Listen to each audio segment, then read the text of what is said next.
шуморо он ҳизбу ҳаракатҳои зери хатар мегузоранд ки худро дар niqoби ҳақиқатгӯй ватандӯст нишон медиҳанд. ин гурӯҳҳои зархарӣ ҷавононро зери доми худ афтонда бо маълумотҳои бардурӯғ онҳоро мағзшӯӣ мекунад.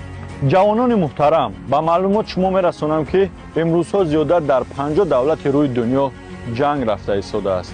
имрӯз ки ин сулҳу оромие ки имрӯз мо дорем, бояд мо шукргузорӣ кунем.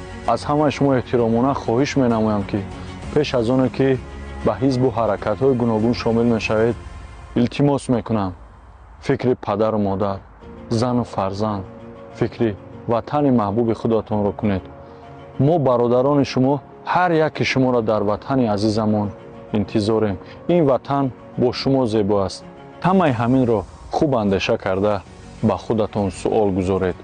ба кӣ бовар карда истодаеду онҳо дар гузашта кӣ